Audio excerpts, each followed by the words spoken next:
Bueno, hay grandes expectativas en el día de hoy con relación a la rendición de cuentas del presidente Luis Abinader.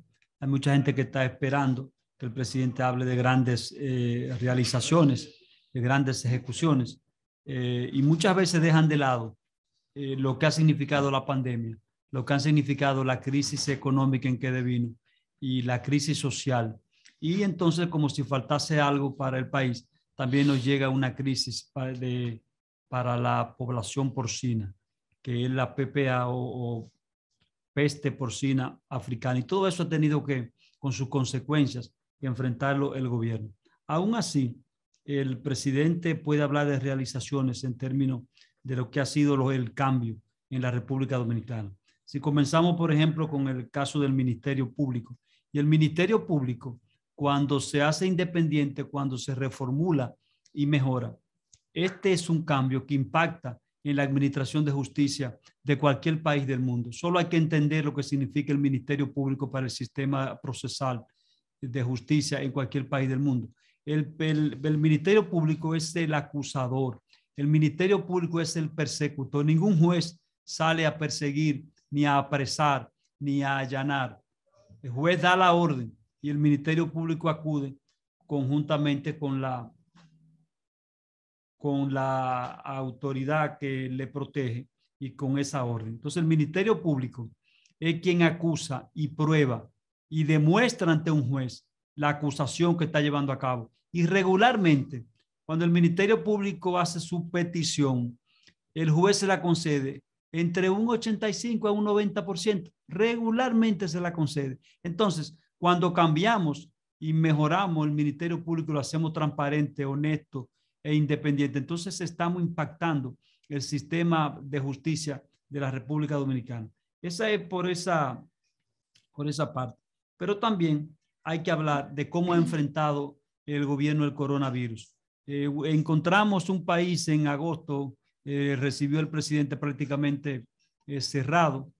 No podemos culpar al gobierno pasado del PLD porque estaba administrando una crisis sanitaria que nadie conocía, ni los Estados Unidos ni nadie. Entonces a ese gobierno le tocó el inicio, enfrentar lo que no se sabía cómo hacerlo porque no teníamos ni los medicamentos.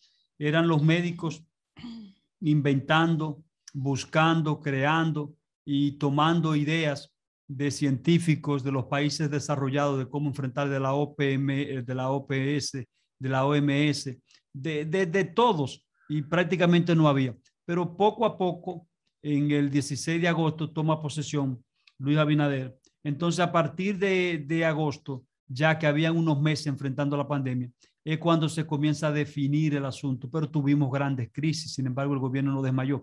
Pero a medida que estaba trabajando enfrentando la pandemia, estaba contratando con todas las farmacéuticas vacunas. Inclusive se mofaban, decían, contrataron con la Pfizer y no ha llegado una vacuna. Contrataron con AstraZeneca y no ha llegado una vacuna. Se retrasaron, es verdad, y vino entonces la oportunidad con la China, que se le ha comprado millones de vacunas. Y ahí la tenemos. Y este fue una visión y un logro extraordinario del gobierno con relación a las vacunas.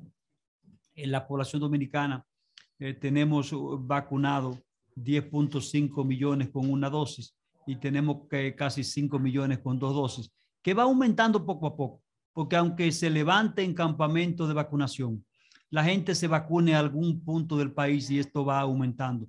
Y es bueno que motivemos de alguna forma lícita que la gente se vacune, porque a medida que se vacuna vamos a tener datos como el de ayer, que tuvimos 51 casos, 0 muertes. Y hoy, por ejemplo, tenemos 183 contagiados solamente, fallecidos 4 y no en las últimas 24 horas, sino anterior. Cama COVID, un 17% ocupada solamente. UCI, un 22%. Ventiladores, un 16%. Fíjense cómo está en el país cuando hay una desescalada y se está prácticamente normal.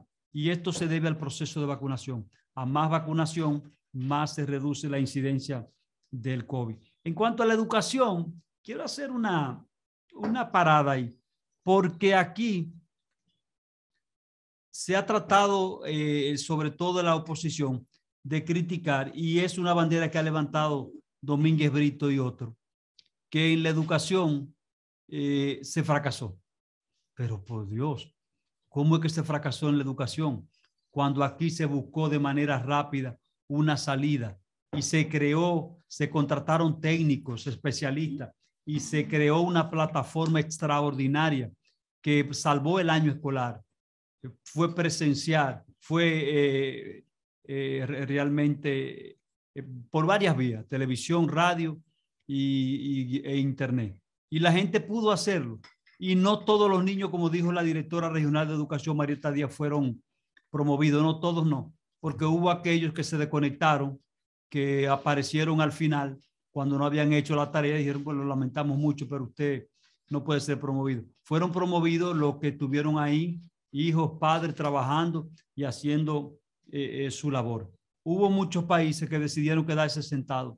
Aquí, si no hubiésemos quedado sentados y no hacemos nada con la educación, yo les aseguro que las críticas hubieran sido más fuertes.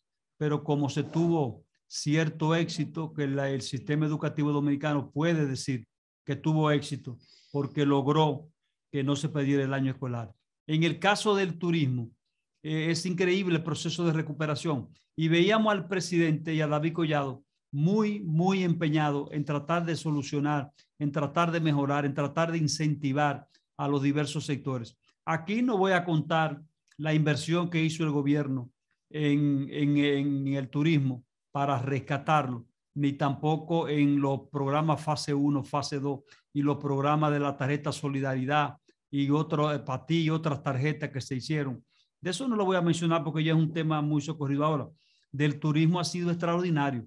2.4 millones han llegado a la República Dominicana este año y se esperan 2.5 que lleguen para completar casi 5 millones de visitantes. Cuando aquí a la cantidad que más se ha llegado en tiempos normales es de 7 millones. Y vamos a llegar a un 5, un 6 millones de turistas en una situación de crisis como esta.